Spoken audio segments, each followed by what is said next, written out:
You are now tuned in to Super Soft Radio. My name is Tasha. Thank you so much for joining me and welcome to today's show. It's Tuesday.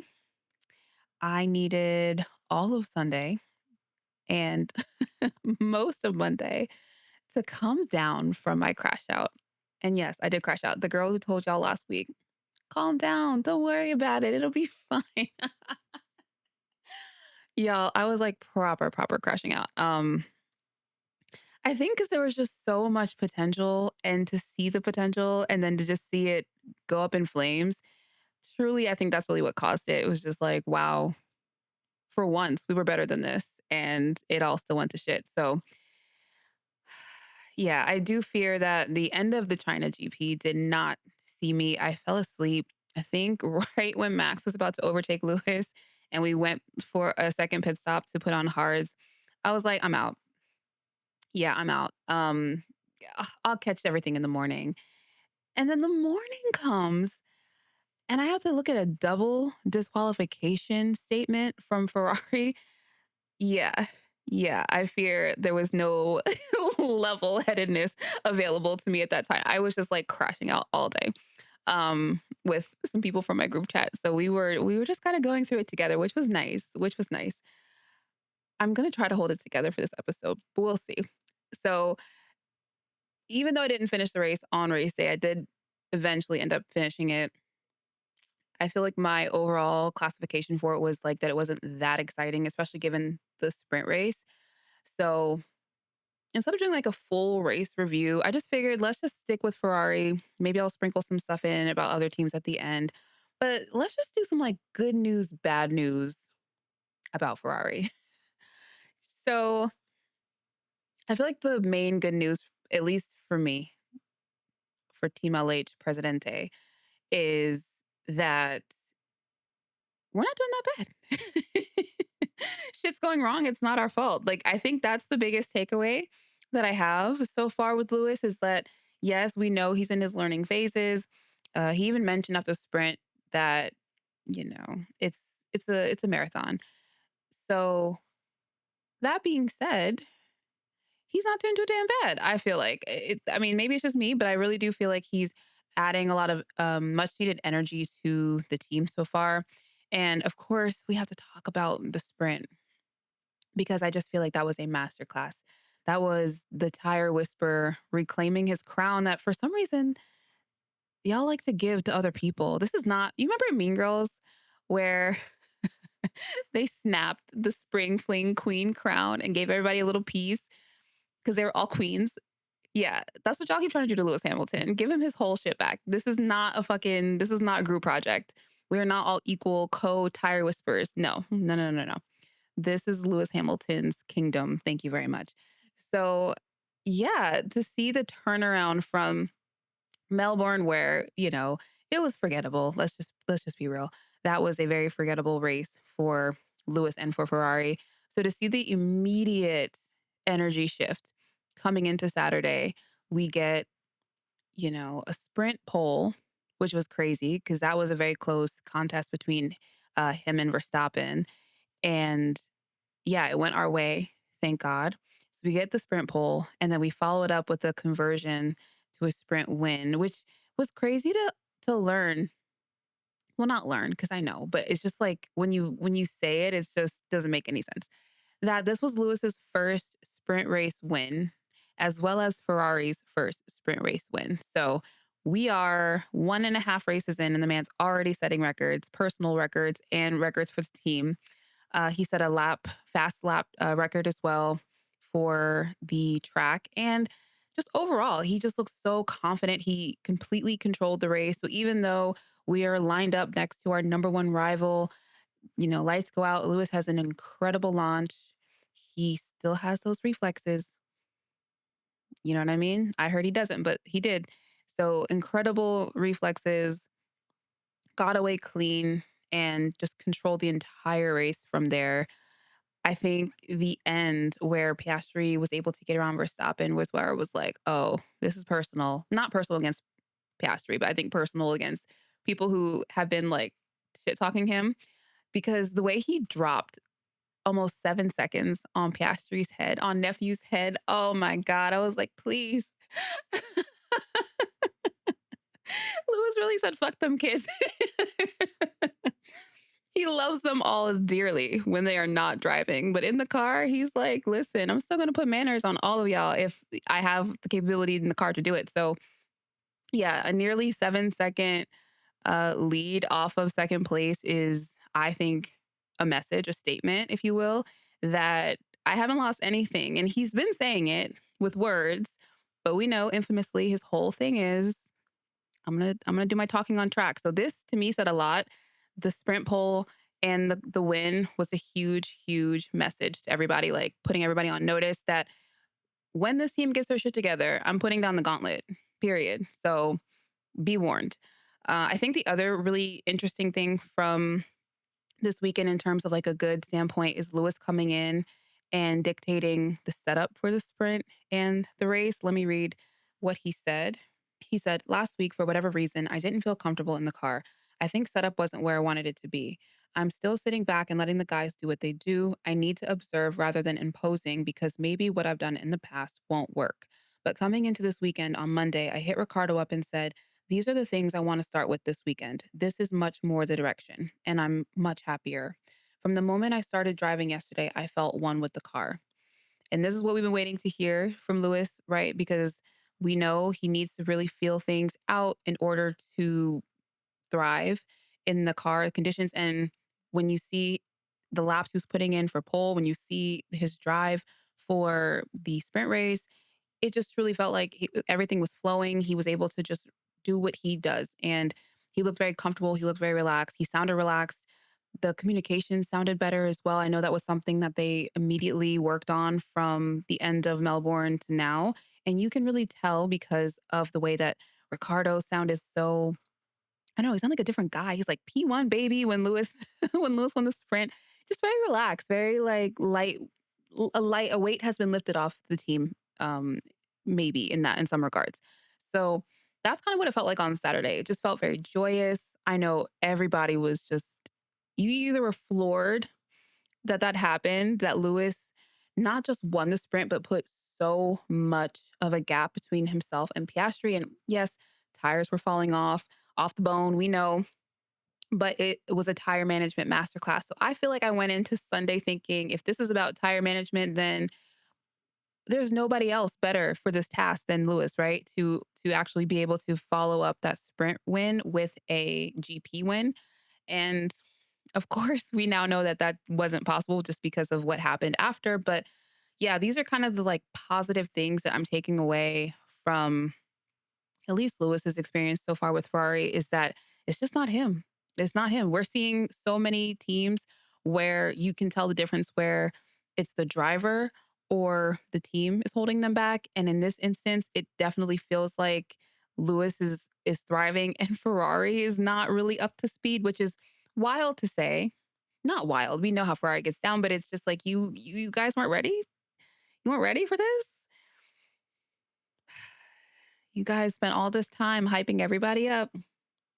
And I thought we all thought y'all had all your shits together on your end, but very clearly we're seeing now second week in a row that that's not the case. So yeah, it's just that's the main takeaway I'm getting from this week. And the other good news that I'm really happy for is Fred putting his foot down with FOM because of the way that they manipulated radio messages over the Grand Prix, basically making it seem like Lewis was being difficult, that Ferrari asked him to swap cars and swap cars with Charles. And basically he just wasn't trying to do it, at least not when they wanted him to. When in fact, the actual thing was Lewis felt like he was losing a lot of time and that he just was like, I think it's best that Charles goes around me. And the only kind of incident was just figuring out, and maybe not incident either, it's just they were just trying to figure out when and where to do it. So it wasn't Lewis being like, you know, no, I'm not going to do it at all. It was just like, okay, we need to figure out the turn, the corner. And then I think there was a moment where he kind of was like, oh, I'm picking up my pace a bit more. So actually, can we hold off on that? So I think that's really all that happened. But on the broadcast side, they really made it seem like Lewis was slower than his teammates. So Ferrari's like, well, go ahead and switch. And then Lewis is basically being a diva because he doesn't want to switch when they tell him to. And that's not at all what happened. And that's not the case. And so, yeah, I'm glad that Fred stood up for Lewis. I think obviously overall he's standing up for the team as a whole. I mentioned this. I've talked to the girls in the group chat, like I said, and I was just like, I think if this was Charles or Lewis, he would have made the same statement because it feels like he's just fed up with them, period. And this is maybe the cherry on top, right? Of like him being completely over how they manipulate race messages to create like a narrative or create some sort of drama, which is what he called it. Let me read actually his quote because he was not playing with these people. And I personally would not want to disappoint Fred Vassuer. He reminds me so much of my senior chief. I was in ROTC in high school, and I had a senior chief who was the same way, very playful, very funny, always joking. But if you did something to disappoint that man, it just felt like the most heartbreaking thing you could do. I mean, that's the only way I can put it. Is just like you just hate to disappoint senior chief. So Fred reminds me of something very similar, where it's like, yeah, we can joke around and stuff, but if you mess with me or you mess up, you're gonna feel it. He's not mad at you. He's just disappointed. So Fred said, I think this is a joke from FOM because the first call came from Lewis, that Lewis asked us to swap. But to make the show, to create the mess around the situation, they broadcast only the second part of the question. I will discuss with them. And, if you don't know, FOM are basically the owners of Formula One. So they hold broadcasting rights. They're the ones who are in charge of marketing. And somewhere down the line, they decided that Drive to Survive wasn't enough scripted reality for them. They also have to make the actual race broadcast follow the same line of completely manufactured and altered material so that as a viewer, you watching it think that all this stuff is happening in real time, where we know a lot of the stuff is already on a delay and they're completely taken out of context. So you think something more dramatic is happening than what's actually happening. So yeah, I've had beef with FOM from the very beginning because I do think the way that they market the sport is very like, I'm gonna just say sleazy and keep it at that, because it doesn't feel good that they're constantly overly manipulating what's actually happening. And then of course the fans and the media, we only can use what we're seeing, right, to kind of have these conversations. And we're only able to have these conversations based off of what they're showing us. So if they're constantly showing us stuff out of context and we don't know that, then of course we're starting narratives begin to be created and drama gets started. So yeah, I think Fred did the right thing by nipping this in the bud. I definitely saw a few people say like, "Oh, doesn't Ferrari have more important things to worry about?" And I'm sorry, but I do think this is along that list of things that are important to do, because you can't have everybody on a team already as it is stressed out and trying to figure out how they're going to, you know, deal with the operational and strategic blunders each week. And of course, you have a new guy that he's trying to get acclimated. And the last thing you need is people piling on him or piling on the team as a whole, week after week, trying to create this narrative that there's some drama amongst the team or that there's something else going on that's not really happening. So, yeah, I don't think it's fair that the teams have to deal with that. And I do think it's smart to push back as a team principal. That's part of his job. And as I said, I think if it was Charles, I think if it was Lewis, no matter who it is, he's going to be like, hey, stop, because it's not what happened. And the fact that it's very much not what happened is even more egregious, because it's like, you're just making this shit up. You're just making shit up. I can't even believe the statement. I believe FOM in response was like, well, it wasn't our intention to misrepresent the events that happened. And it's like, well, you guys market the sport and you get to broadcast it. So if you're not doing things intentionally, then who is? That doesn't make any sense. You can't own a sport and market it and do all the broadcasting stuff and then say, oh, well, the way that it was represented wasn't our intent. that's not possible.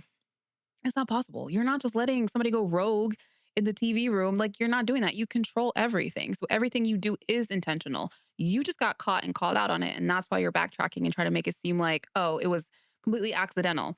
That's bullshit. And Fred called it out, and I'm glad that he did. Um, and I think this is the other issue with FOM just in general when it comes to the radios, to the point where I feel like I would just rather sit in silence at this point, because these radio messages have caused so much shit for the past several seasons now, but especially coming to a head like last year and into this year with the whole like, oh, we don't want to hear them cursing on the radio anymore. But they're driving, they're doing their job, and they have every right, as long as they're not being abusive to people, which I don't agree with.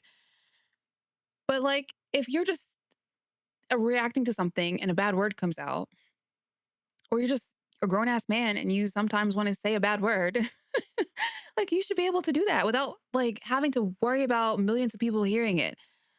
The other issue is the only reason we're hearing it is because FOM are providing us with their radios.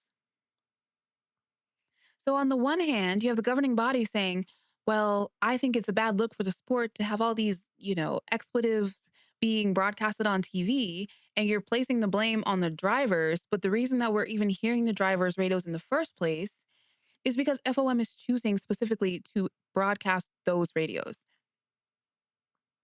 So FOM needs the smoke. Like, that's just how I feel like the situation should be handled. It either needs to be we don't hear these radios at all, which is where I'm kind of erring on the side of, because I'm like, if it's going to be this much drama every single week about these damn radios, which we can't, like, they're part of the sport. The radios are part of the sport.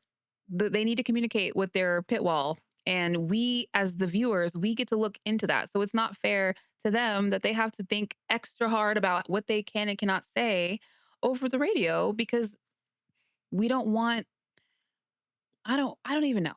I don't even know. I just, before I go on a full rant about this, because it does really piss me off that they constantly create a problem, and instead of solving it in a normal way, they just double and triple down on it. So yeah, with the radio thing, I do hope that Fred, like, putting them in their place and basically being like, if I have to make some phone calls and I have to handle it before y'all handle it, you're not gonna like it. I love that he did that. And F1 actually posted, they posted a driver radio video, which was kind of funny, like right after, with the correct order of everything. And yeah, as they should. Like, we just need to watch the sport as it's playing out. I don't need this shit to feel like the Truman Show. I don't want everything to feel like some weird reality TV situation, because there's better reality TV out there. I could definitely be watching Real Housewives. You know what I'm saying? So I'm watching Formula One so I could watch racing. I don't want to feel like every single aspect of the sport that I engage with as a fan is being so heavily manipulated. And if it is, which a lot of sports are, it's not out of the norm. Just do it with some more finesse. Like, get better at your fucking jobs. Like, you know what I mean? If you're gonna make everything look or feel a certain way, do it in a way that's not sleazy and obvious. And I think that's what Fred is saying. Like, this is a joke. Don't piss me off. So for the bad, right? I mean, it started with the setup. Everything started going wrong at Quali for the main GP. That car just looked so off pace, especially considering where it was. Granted, sprint setup and main race setup are always going to be a bit different. Usually teams will tweak their setup between the two sessions, based off of the data that they get from the sprint. I mean, that's just typical and normal. What is not typical, at least to my knowledge, and, there's a lot of things I don't know, but, I think Lewis mentioned that they used the setup that they had tested in Bahrain. He said that Charles tested it. I never tested it. And basically, we're never doing that shit again. Um, essentially. So I was just like, where did Bahrain come from? Like, why are we using a setup from a race that has nothing to do with the data that we got in the Chinese GP sprint? Like, I guess that's kind of where I'm at. I don't know if there's characteristics between Bahrain and China. Maybe there are. But again, I'm just like, you have data that's like half an hour old, So I'm just like, why didn't we just make a tweak to the setup? But I don't know. I mean, like I said, that you could there's a lot of things I don't know. So maybe I'm oversimplifying it, but it just felt like we did not need to take it the direction that we took it. And obviously the results are the results. Like we, started the race P5 and then we ended the race. I don't even know what we were, P7, and then we were ultimately disqualified. So, yeah, just a lot of things that went wrong with the setup went wrong. We obviously raised the ride height, but not nearly enough.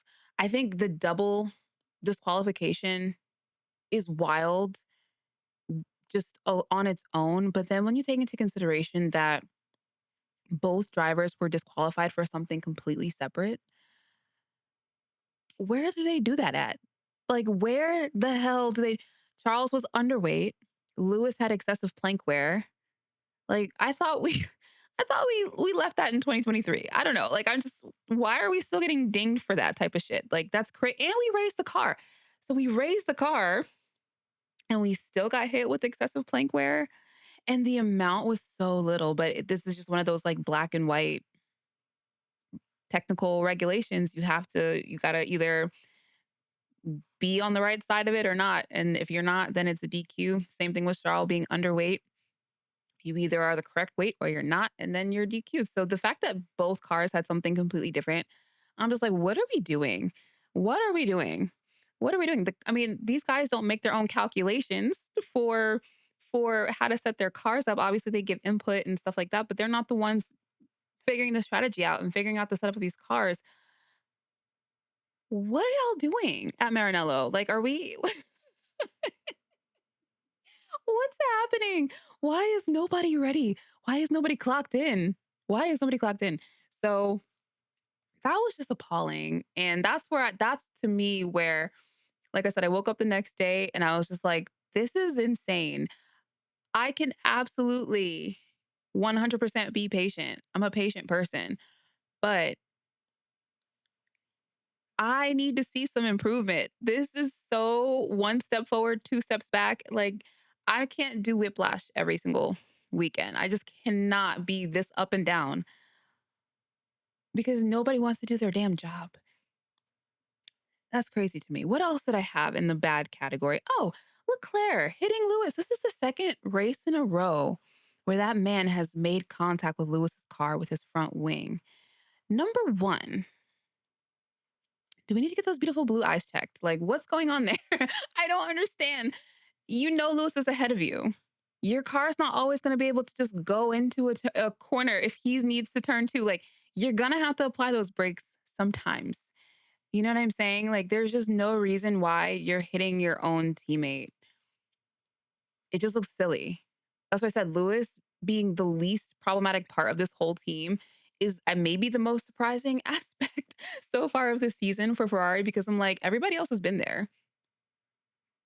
And what the fuck are y'all doing? This is why we're considered a clown team, because it's like you guys have experience and yet here's what we're doing. Basic amateur shit. We do not run into our teammates. That is so stupid. We could have just DNF'd in the first lap. The DQ that came later was one thing, but we definitely could have just DNF'd in the first couple laps because of the way that Charles decided that he wanted to drive his car. Like, this is bumper cars. So yeah, not a great look for Charles. And I get that he's trying to like prove that he's faster than Lewis and whatever, do what he needs to do to prove that he's faster than a 40-year-old driver. But this is not a good start. That's all I'm going to say. Lewis is up, I think 2-1 in Quali, if we count the sprint. Quali, 1-1 if we just count regular Quali. But yeah, he's already got a sprint pole. He's got a sprint win. This was the man that y'all said was going to come in and essentially have to sit in the corner like he's the intern and learn the ways of how to, be a race driver again. And so far it doesn't seem like it. And as I keep saying, the man's still flipping through the manual, trying to figure out where all the buttons are, trying to figure out how to drive the car, how to feel one with the car. And so far, the man that's the most uncomfortable on the team and in the car is the least problematic person. So that's just something to, I don't know, keep in mind. Stick a little pin in that moving forward, because I do find that interesting. Um, yeah, I think those were like my main bad news things for Ferrari. I think just overall, like I'm definitely still on the side of all of these kind of unfortunate events happening early on in the season is a good thing because we can see early on where all of these issues lie. And if right now it does seem it's just mainly operational, the drivers seem to be doing, all right, given the circumstances, but they're not the ones that are causing excessive damage. They're not the ones, holding the team back. So it really is like an operational situation. But I think, like I said, where for me, I kind of start to worry is the immediacy of taking action. Because, yes, it's great that we're exposing and seeing some of the flaws on the team. But if we don't immediately start taking action to change those, then what's the point, right? I feel like 2025 could go a number of ways. We don't know what can happen and what the potential for this team to turn things around is. But how am starting to feel is that if we don't address this stuff in 2025 and it carries into 2026 when everything gets reset with the regulations and the cars and this, everything kind of we're at zero with everybody. Um yeah, I think I'll be livid, especially because as I said, there's such a huge mandate to turn this team around. And obviously, as I say always, we know that this is not a new issue for Ferrari. It's very obvious that this is something that's been happening for many, many seasons, right? It's not like they all of a sudden just started being operationally bad. But if this year is all about rebuilding and relearning and making these changes, then they need to come swiftly. We, I'm not doing this all season. I'm really not. Like if I wake up to another DQ, double DQ, oh my God, count your days. I love that little bald French man. I really do. That's my bestie in my head. But ultimately, I feel like lip service is lip service no matter how much I like somebody. And I don't want to be, up and down. I love Lewis. I think, like I said, I can always find the positive for him. I feel like he always does his job and he always tries his best. And you can see, like, pretty immediately how quickly he's able to, like, um, suggest something and it makes an immediate positive effect. Like I said, last week, him and Ricky were kind of a little bit, unfamiliar with each other. And then this week they have secret code words and inside jokes. So, given more time, it's going to become even more positive and even better. He says, I don't want to step on anybody's toes, but hey, I have a setup idea. And the setup idea yields them some really positive results right away. And then they revert back to something on their own, you know, and we're back to where we started. So, I mean, if every race was a sprint race and Lewis didn't have to rely on them for strategy or for pit stops, then maybe we'd run away with the WDC and the WCC if they were all sprints and Lewis did not have to rely on other people on the team. But unfortunately, this is a team sport. And so everybody needs to get it together. Everybody's on notice. I'm noticing. So yeah, I think Lewis being the least problematic person is a little bit of a sigh of relief for now. And yeah, everybody else is on fraud watch. I'm not gonna even lie. Right. What else happened in this race? Oh, Oscar Piastri. My son. Look at my son. The weekend that he had in Melbourne and the recovery that he had here in China was remarkable.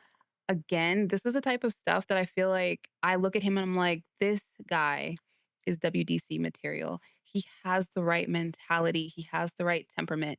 He's just calm and cool, collected. He had a really bad result and he was like, it's on me to do better. And then the next freaking weekend, he's not only got a pole in the main GP, but then he converts it to a race win. And that's what I'm talking about. Not everybody understands that you're supposed to convert that pole to a win. It's not for everybody. but my son Oscar and his uncle Lewis both understood that. So for me, like that just made me so happy to see his bounce back from Melbourne because again, if this season is going to be McLaren versus McLaren, I want to see some real competition between them. And Oscar seems just as primed to take it to Lando as Lando does to Oscar. And so I'm here for that. Um, yeah, that to me, I was like, thank you for giving me something joyous from this complete clusterfuck of a race from Ferrari's end. It was good to see. It was good to see. And then speaking of redemption arcs this week, Haas with their double points finish, but specifically my guy, Ollie Bearman, he was having a time during this race, okay? He was on overtakes. My man was speaking Italian. He was just having a good time, but he had an incredible race. And I'm very excited for him because Melbourne was just not it was just not it. He survived the GP, but practice and quali were just eating him up. And this week was such a better showing for him. So I'm really excited because, Ollie's one of those ones I'm definitely like rooting for and hoping that he does well. So I'm glad that he kind of got his act together for the race for the main GP because yeah, you don't want to start a season, I think, going 2 for 2 or 0 for 2 on having a good race. And I think he did a good recovery. And Haas, benefiting from Ferrari being DQ'd means they both were able to score points. And then in midfield news, it looks like we're going to see the old switcheroo happen for Liam and Yuki at the Japanese GP. The rumors, I think it's all but confirmed, though, by this point. Like I said, today is Tuesday. So I think it's pretty solidly reported on that Yuki is going to take over the seat at Red Bull from Liam Lawson, and Liam is going to go back to Racing Bulls to like, I don't know what's going to happen back there, but yeah, I don't know how I feel about Yuki getting that seat now. Let me know what you guys think first of all, because I just feel like to me, it is the principle. I discussed this last time. Yuki should have always been the first choice to get that seat. I don't buy into the whole Liam has a higher ceiling than Yuki in terms of like developing. I don't think Yuki's done developing as a driver. He's spent now, 5 seasons in a team that barely upgrades the car upgrades barely make a difference.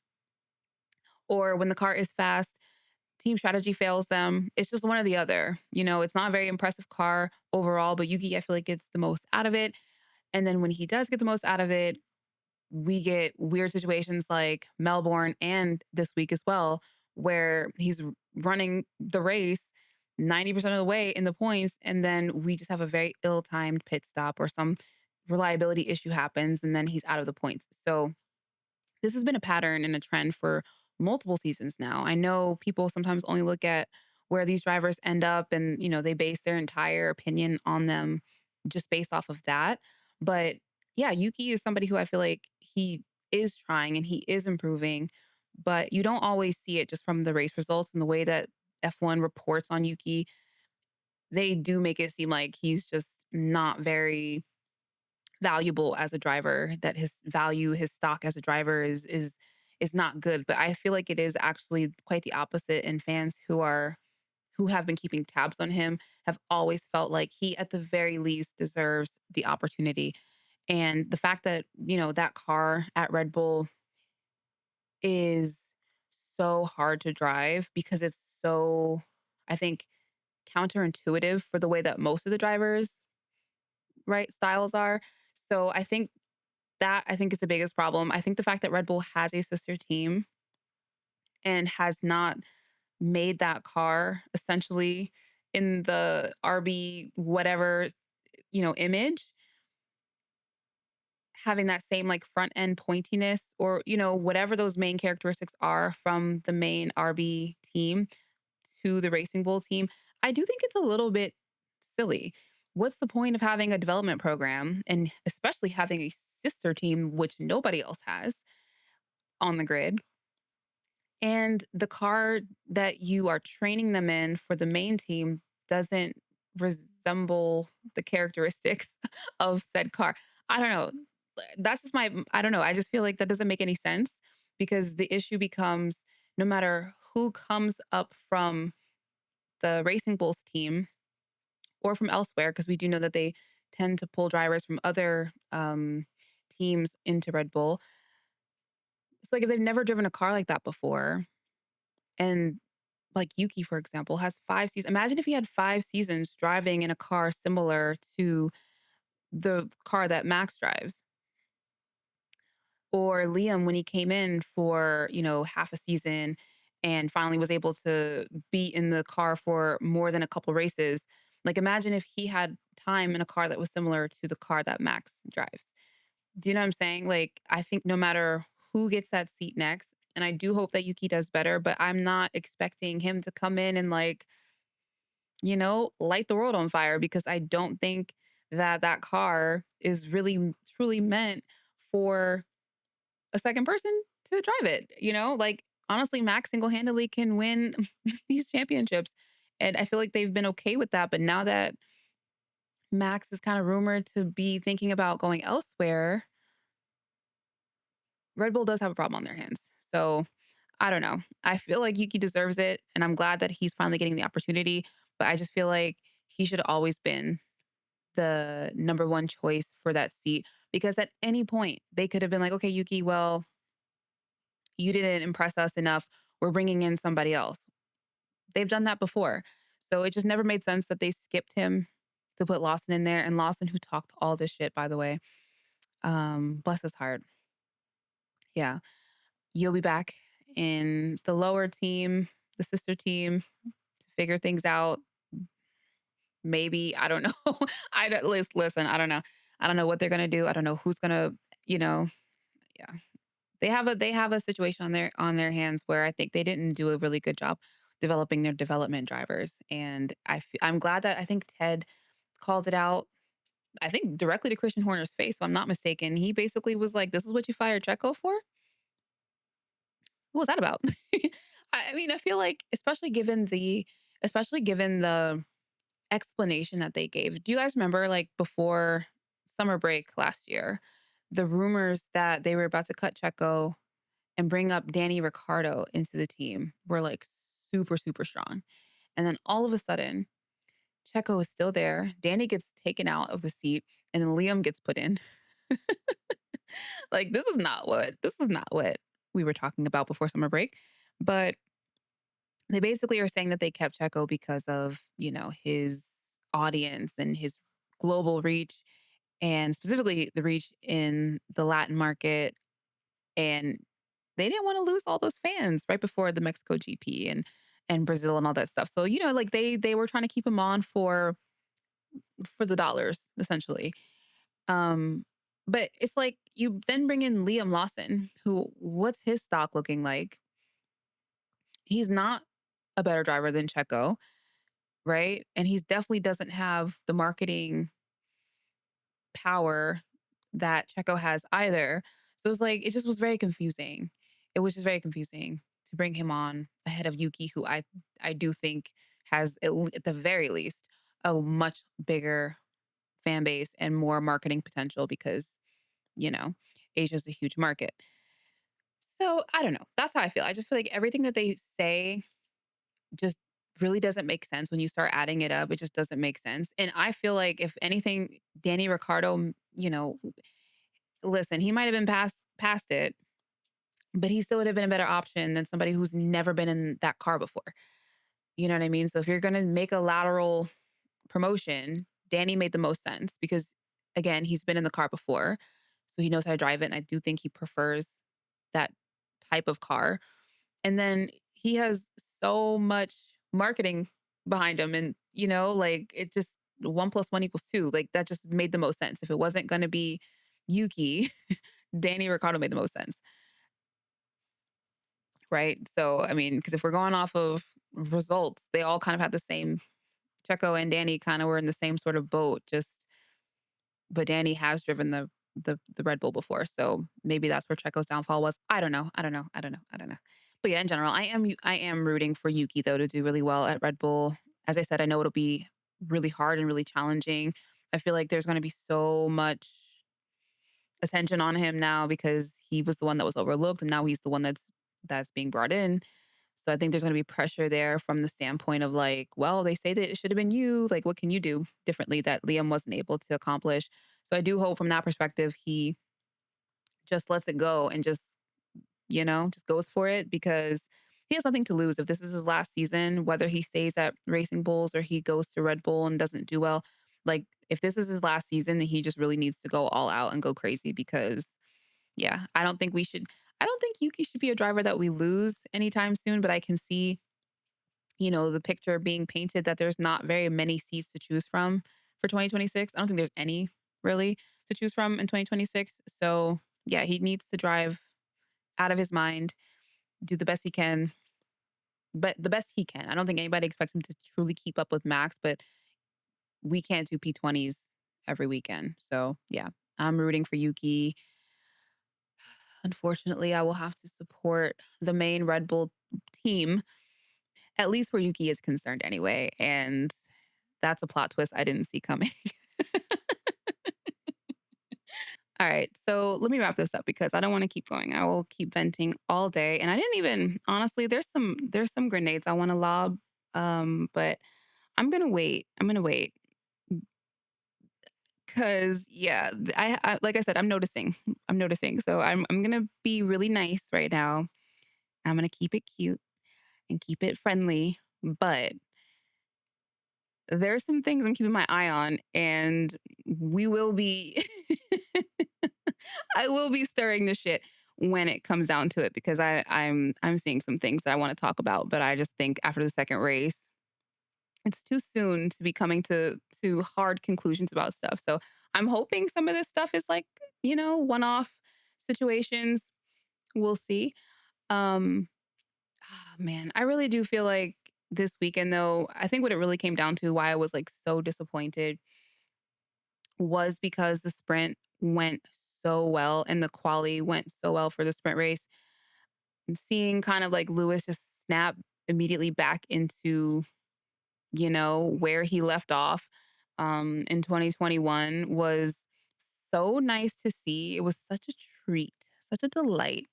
I'm like, you see that P1 next to my man? He should always have that P1 next to him. It just looks right. It just looks right. When it's him, it just looks absolutely 1000% correct. So, yeah, for me, it was just like super good to see Lewis back.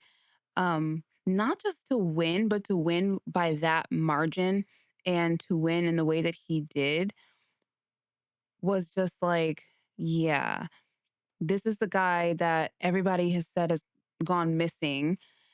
And he's really just never left. He's just never had, or in the past few seasons, he just has not had the car and also the operational side like aligned with what he wants to do. Because in the past few seasons, we saw when he had opportunities, he took them, So, and he maximized the car as much as he could. So with Ferrari, that's what I want to see. I don't want to see, you know, errors every week about the setup. And I know that they have a new car. I talked about this before, but ultimately everybody's in the same boat. You know what I mean? Like the first few races is one thing to say like, listen, this caught them off guard. You know, they just weren't able to adapt quickly enough. But ultimately, everybody's in the same position. They experience the same weather. They experience the same, sprint weekend format where you have one practice to get everything set up. And then from there, you have to use your data from the sprint to tweak your car for the race. So everybody had that issue. Everybody had high tire degradation. You know what I mean? So these are not unique problems to Ferrari. And that's why I'm like, all right, this was my red flag in Melbourne. This is my red flag again. Please don't let the third time happen in Japan. Like we really cannot afford another disappointing weekend. I do think 3 in a row would just be absolutely insane. Um, but yeah, let me just wrap it up before I start spiraling again. Let me know what you guys thought about this race. If you have any good news, bad news of your own, I would love to hear maybe like some of your perspectives of like teams that you thought did better than expected, or drivers that did better or worse than expected. What are your thoughts on Lawson and Yuki switching positions or switching teams? Yeah, I don't know. I'm just like so nervous about that because again, well, you can just rewind it if you want to hear my thoughts. But yeah, that is it for me. I will literally keep talking your guys' ear off, and I don't want to do that. Um, so in the words of Ollie Bearman this week, ciao. That's it for me. I'm Tasha. I'm signing off. Thank you again for watching, and I'll see you next time. I just clocked it that I'm like giving Lewis Hamilton fuckboy tease. Like, oh my God. Well, hey, this is the one. See, people were crashing out in the first race. Nothing really happened to warrant that. This race, oh yeah, baby. We didn't even get them P7 and P8 points. Are you crazy? We can't do that. We cannot afford that type of thing. And I know a lot of teams, I think I've seen this somewhere, or the sentiment somewhere, which I share, which is that like, listen, you might not be able to set your car up in a way that directly competes with McLaren or like whatever that top team is.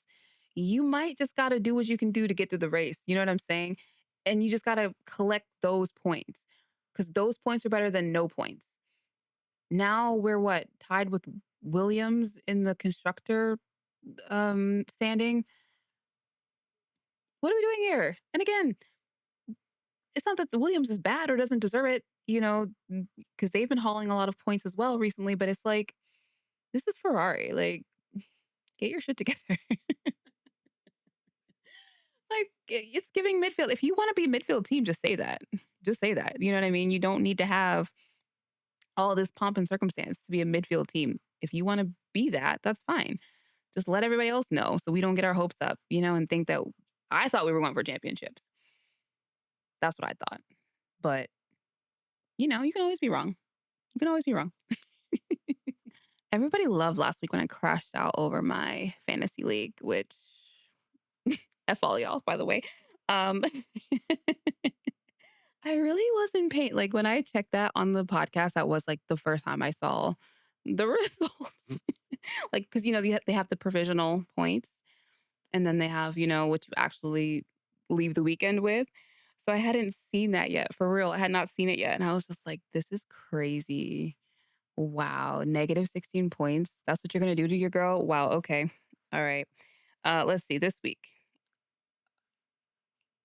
Again, hold on. I'm pulling it out, but Ferrari, girl, it's who I didn't think that it was going to be 2 weekends in a row of men disappointing me, but here I am. Here I am.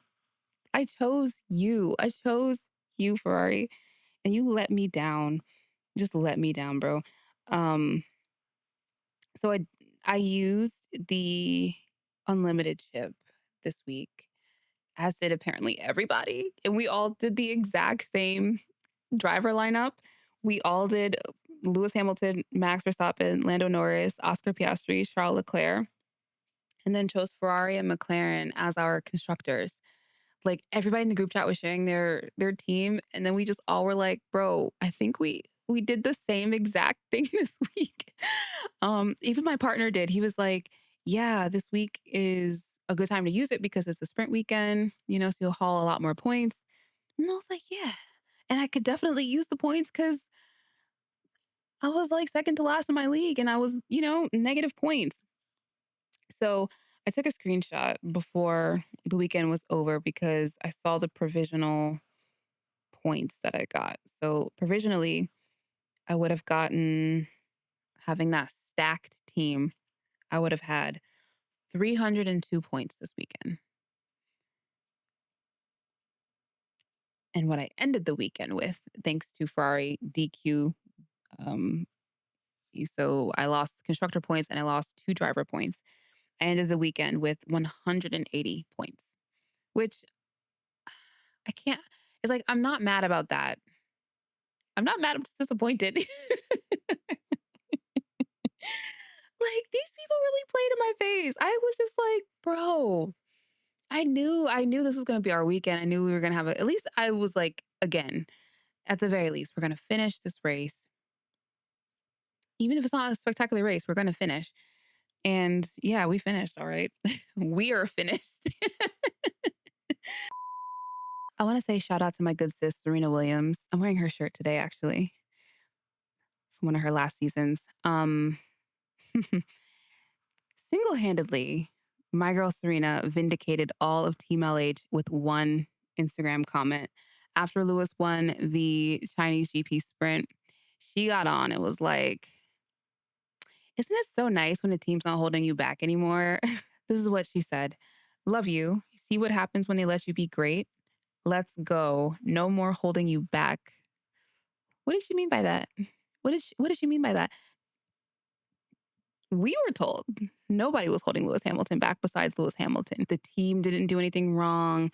No, there's no possible way that they're sabotaging him in his final season, even though that's exactly what it looked like happened. But yeah, I just thought that was an interesting comment. I mean, granted, Team LH is always called like, the cult, and we don't know how to analyze things because we're just so delusional. We're not looking at the facts. We're just looking at what we wish would happen. And then somebody who like actually knows him, who they actually have shared air before, multiple times before. They're actually both considered GOATs of their respective sports. They both know a thing or two about being doubted constantly, being made to feel less than in a sport made for people not of their complexion. So I thought that was an interesting comment. I do. I have nothing else to add to that, nothing further, Your Honor, to add to the defense of my client here, Lewis Hamilton. Y'all are going to stop playing in his face, and you're going to stop playing in our faces too, because we know what we're looking at. And thank you, Serena Williams, for doing what needed to be done. Yeah, I saw that and I was just like, yeah, she gets it. Another shout out to Zhou Guanyu for devouring that Harper's Bazaar China like cover and spread that he did. Whew. There's two covers. I don't even know which one I like more. They're just both beautiful, immaculate. My man went to Ferrari and it's just like Lewis, just a whole new side of him is being seen. And I'm not even like trying to be thirsty about it. I'm just saying like the actual editorial itself is incredible. Like the way that they conceptualized these images, the way that they like actually lit them, the wardrobe, everything is 10 out of 10. And then of course you have Zhou, who is serving face, body, hair, like the whole gambit. Like that shoot is so, so good. So yeah, I had to shout him out for that. Oh, and then for Lewis, a solo F1 game cover, the iconic edition. I don't use my Instagram anymore. I basically nuked my account and I don't use it. So I don't get to see his posts on Instagram like everybody else. So when they shared the cover of it in the group chat, I was like, is this real? Is this real? And everybody's like, yeah, it's real. So I lost it because I'm just like, this is so cool. In the past like few years, he hasn't had a solo. He's been, grouped with other people. So to see, not only does he have his own, but it's the iconic edition. Yeah, I'm gonna have to buy that. I don't even play F1, but I'm definitely gonna have to. I mean, you can't just, I guess I could buy it and just hold on to it, but I mean, I might as well. Just another thing for me to be addicted to in this damn sport. But God knows I need another addiction. Like I need a hole in my head. If I start playing F1 and I start needing to have a friggin' simulator built, please take me out back and shoot me. For real. Like I'm way too easily addicted to things. Ooh, my other favorite thing from this weekend was Lewis calling everybody yappers during the sprint race win interview. What did he say? Oh my God. He said, the amount of critics and people I've heard yapping along the way, just clearly not understanding, maybe because they've never had the experience or just unaware. I love that the strategy this season, at least on like the PR side, seems to be like, I'm not going to just let people say whatever they want to say and like it goes unchecked all year. I don't think he can really afford to do that. And not that he can't afford to do it, but I think it's the fact that like once this gets going, it's going to be like a wildfire. So I think to stop the spread early, he's like, no, no, no, no, no, no. Not only am I not wrong because I know my relationship with the people that I'm currently working with better than anybody does, but you guys have never had this experience. So why are you talking? Why are you acting like you know? You don't. You're just running your mouth. So you trying to get down, you trying to run your mouth. Oh, you just wanted to run your mouth. Okay. So yeah, that's what I'm really loving about Lewis this year. He even did it after the race. It was after the race or after quali, I'm not sure. I think it was the race. Where he basically was like, yeah, Charles tested this in Bahrain. I didn't test it and I didn't choose it and I'll never do it again. That had me cackling because normally he wouldn't really name names. Do you know what I'm saying? Like he typically will try so much to like make it like a team effort. Like we came to this conclusion or us. But he's very quick recently to be like, no, that mother effer over there did it. They did it. He's naming names because that's what you're supposed to do. Name names or keep you on the playground. You know what I mean? So yeah, I feel like he's really doing a good job of making sure that if there's anybody complaining or trying to create shit, that it's not going to be about him. He said, I had nothing to do with this because y'all saw when I chose to set up, look what happened. And then when they chose to set up, look what happened. So yeah, I think that's an interesting sort of switch from at least the last like few seasons at Mercedes, where it was like, keep pushing, guys. On to the next. We win, we lose as a team. Like at this point, I think he's like, I'm not thinking about that because they have a lot of shit going on their end that I think it only works. The whole like we thing only works when people are taking accountability. And I think right now it feels like the only way to get people at Ferrari to take accountability is to shame them publicly. I do think that's the stage that we're at. And it's only after 2 races, Lewis is like, I'm going to start just saying who did it, right? Like who's the weak link? We need to start naming names because somebody's a weak link. Everybody's not strong. Everybody's not an asset, you know? Some people do need to go and some people do need to be called out. So, yeah, I thought that was kind of an interesting like little yeah, just like a little he's not being malicious about it. He's just that's the facts. Like I didn't choose it. It's not something I would have chose, but, you know, we move. So yeah, I thought that was like a really funny little additional aside for the weekend. I was just like, oh, I see what's happening here. Lewis is not letting them throw dirt on his name this season. It's not going to happen. So, and he shouldn't because it's already hard enough trying to switch teams and do all this stuff. And now you got to deal with the media running away with these stories. And the only reason they can run away with these narratives and these stories is because everybody chooses to take the high road and be the bigger person. And sometimes you need to take the road to hell. Sometimes y'all need to be in the core of the earth, duking it out. And if that's what you've got to do, then do that. And he's not even at that level. He's just politely saying, watch your mouth. Not too much on me. You know what I'm saying? I'm not the problem. Not too damn much. Hold on now. Y'all not about to make my first year at Ferrari miserable. Like you made every other season of my career miserable. You're not doing that this time. So yeah, I like that Fred and Lewis are immediately shutting this shit down and setting the precedent moving forward that like if you have something to say that's not real or based in reality, then yeah, we're gonna call you out on it. Because you see them, they all backtracking and stuttering. Look at F1. They put out a statement like, "Oh no, sorry, Mr. Vasseur, we didn't mean to piss you off."